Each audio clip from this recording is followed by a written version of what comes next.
Hello, Mayor. Hello. This is Preservation Month. Is this work? Yeah. Okay. So I'll be as brief as possible. There's 6 historic districts, and there they are on the map. Amy has put together this PowerPoint, and she really works Into the microphone, I'm sorry. very hard.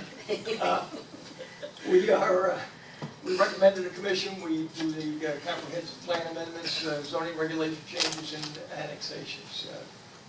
We have the duty of decision-making, approval, and quasi-judicial hearings.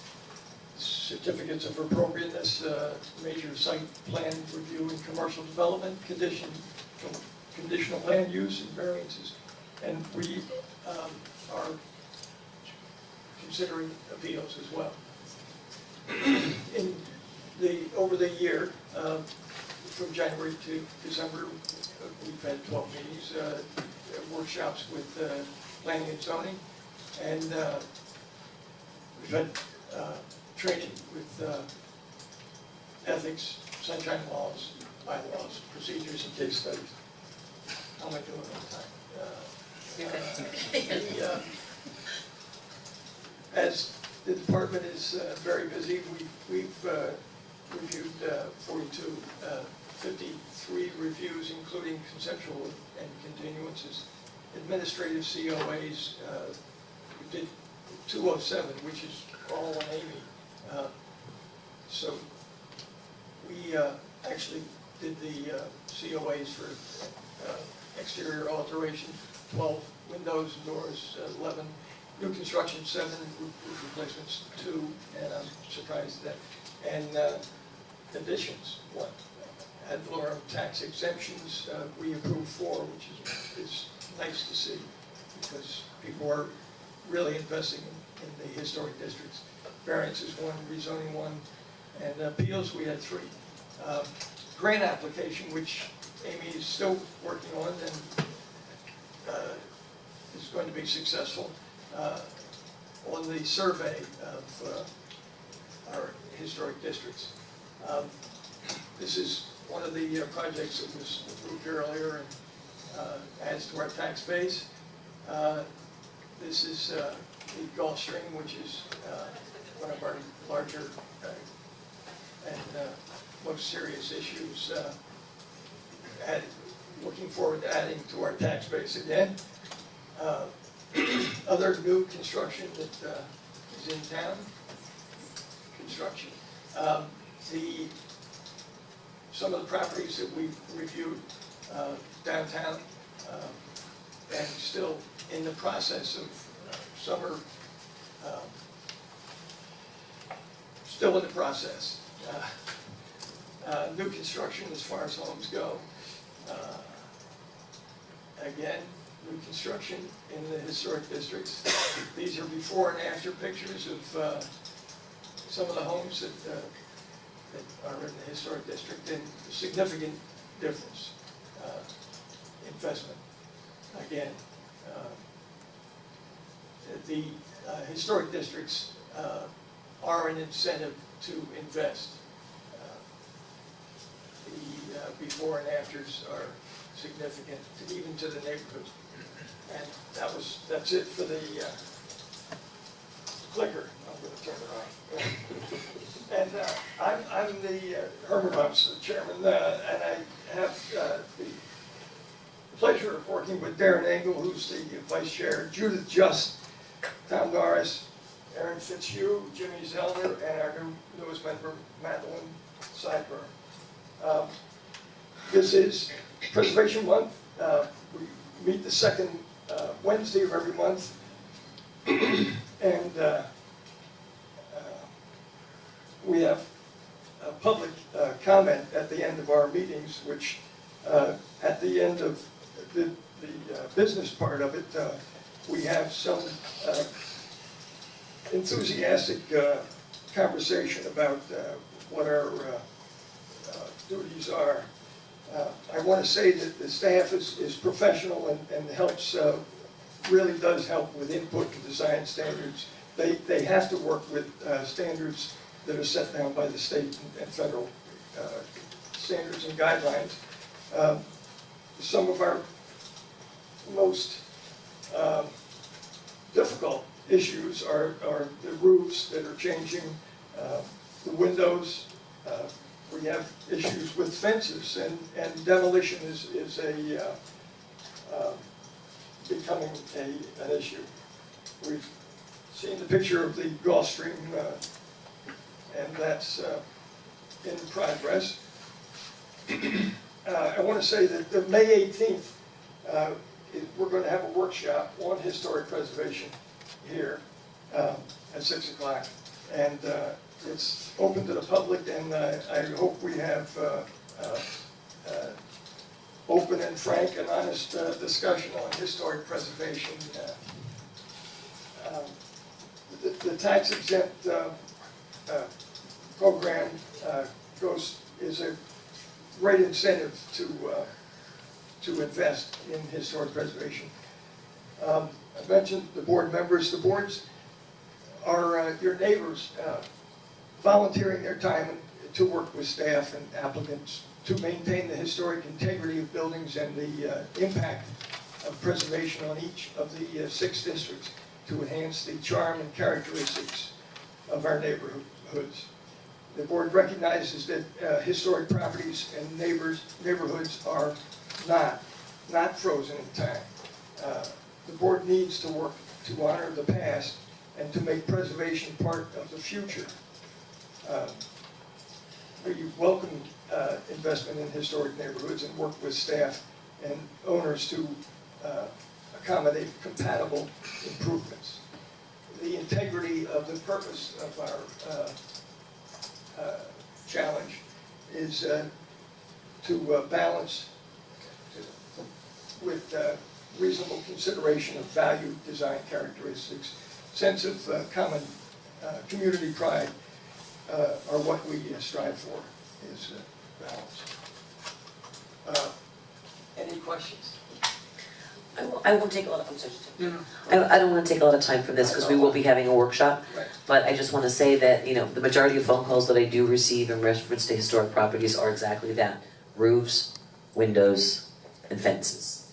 I think those are all. So I would suggest from staff, just as a heads up to William and to you, that we look at what best practices are in other cities in South Florida and realize that, a perfect example, I live in a house built in the 1920s. I applied for 13 permits simultaneously. I went before Planning and Zoning, Historic Resources Preservation, and the City Commission, because that was what were required at the time.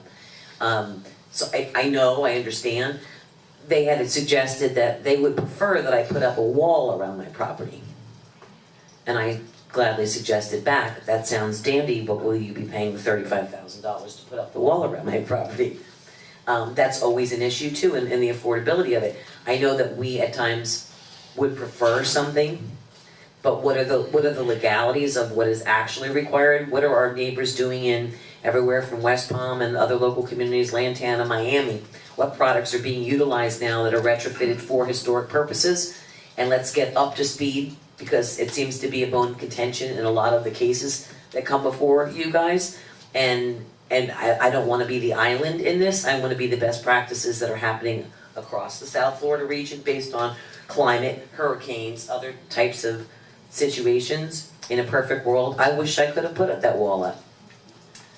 It would have been nice. But then I wouldn't have had the beautiful bougainvillea and the beautiful sunlight that comes through my fence that I have there. So, let's just have that conversation when we talk about things, because I think that I know myself, we're frustrated as electeds trying to help and bring everyone together on issues when we're looking for people to come in and invest in our community and fix their houses up. Many of these homes that are contentious are often the houses that have sat there empty the longest. And we want good families moving in and their kids running around the backyards and doing whatever, but we have to be realistic. So I just want us, before that workshop, for us to think about that, and I leave that with you. That's our challenge. Okay. And thank you. Thank you. Commissioner Marcel? Oh, I'm sorry. It was like an auction, he touched his nose. That would have been $50,000. Sold for $1 million. Here, Mr. McBoy. I was just going to ask you, Herman, that I too hear from residents and things about, you know, geez, some of these requirements seem, what's that? So do I. Yeah, I imagine you do. And I just was going to ask, do you, with the board, anticipate trying to write down some things about your own board's guidance on how to balance these things? There are standards and guidelines that we have to work with and balance that with investment and property owners, our neighbors that aren't going to spend what seems to be an unreasonable amount of money that would be required under pure historic preservation. It's not easy saying to someone that you have to spend more than they want to. I think a good example is like, The workshop is, I'm hoping, is going to educate and communicate to the public. So I think like with my home at the time, they were looking at, they wanted wood replacement windows on Good luck with that. Well, they eventually made the decision and changed to aluminum windows, but I had to have the 4/1 configuration because that was consistent with the time period. So I mean, things have changed, you know, and as much as a historic home would have wood windows in 1917. With termite. With termites, exactly. Did you have one to say? Yeah, I just wanted to, I don't know how, and the city manager's not here, but Glenn, maybe you can just take the direction back. I don't know how the workshop's going to be set up, but I would like it to be, usually workshops we don't hear from the public. I would like it to be open to the public and also both boards participating, both historic preservation and your board participating in some form, so we can get your thoughts and ideas on some of the things you hear. I don't know what we were thinking about, but also, you know, hearing from some of the public that has some of the biggest concerns. And it's unfortunate that our public comment comes at the end of our meeting, which is sometimes late. And that's why we moved our public comment to the front. The conversation that we have amongst ourselves really is beneficial to the public, I hope.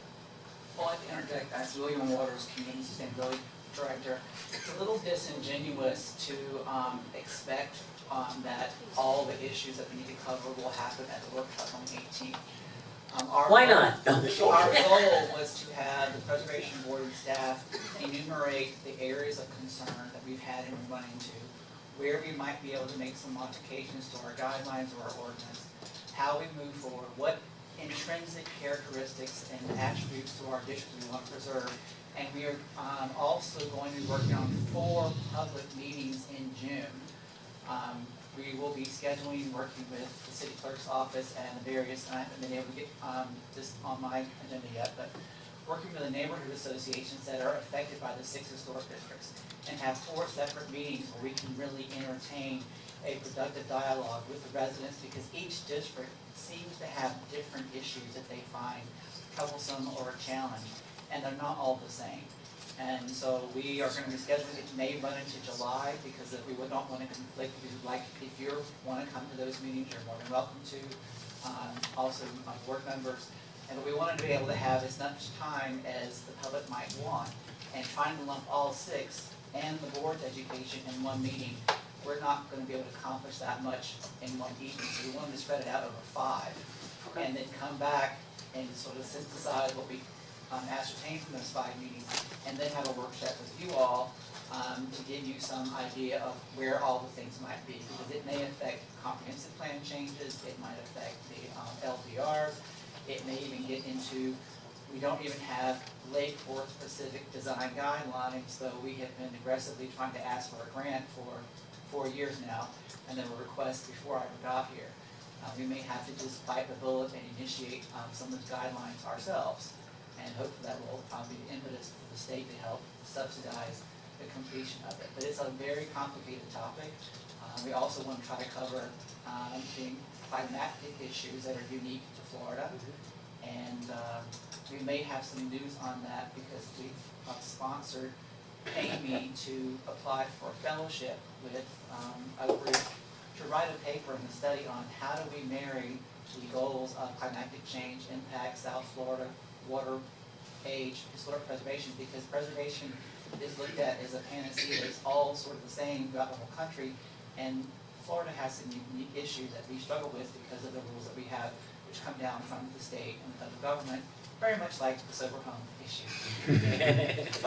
Vice Mayor had his hand up. Murphy's got a follow-up. So just to get it, so I understand, you're going to do public outreach first and then come back to a workshop? Yes. Okay, so may I request that the public outreach is almost like the sober home roundtable that we had? Yes. Where staff comes, people speak, staff takes notes, and they, so it's not a back and forth, you're really there just to hear the concern, and then you can come back and, put it There together. will be an educational introduction like we had yesterday, to give an overview of what the issues are, how it works, and then open up the floor to the citizens of it's usually probably going to be 2 neighborhood associations per meeting.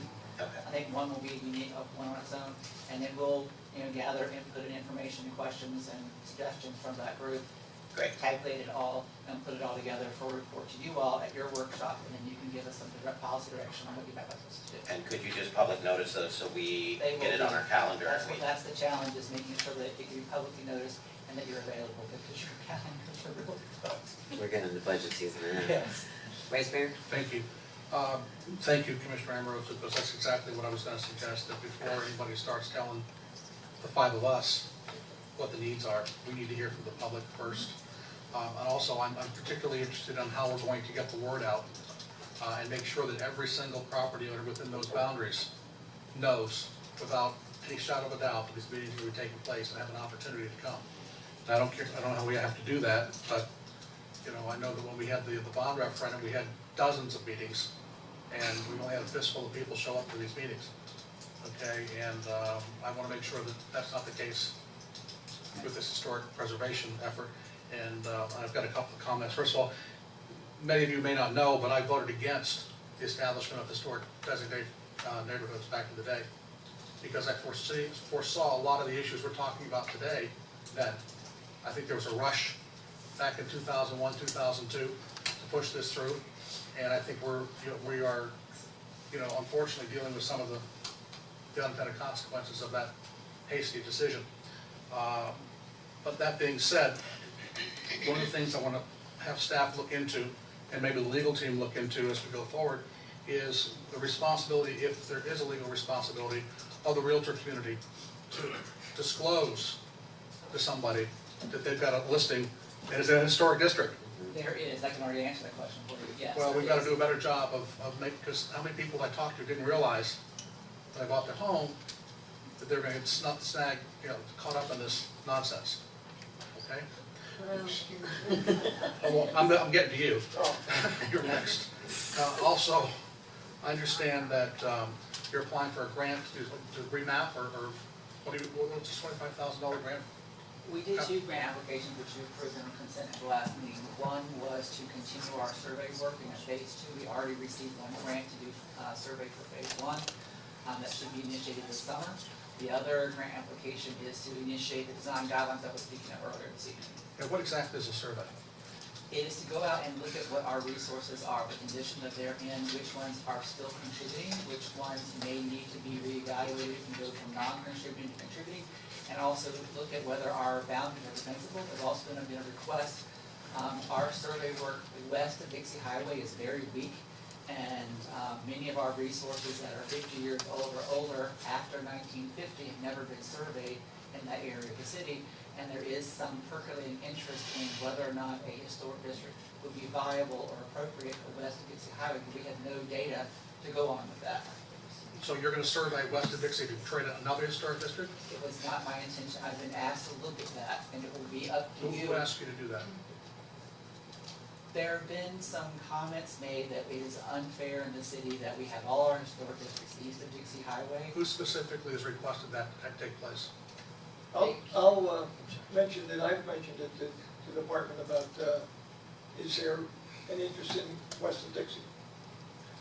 So we're gonna go on one or two people's We suggestion that, we will be doing the survey work for the eastern part of the city where we have historic districts first.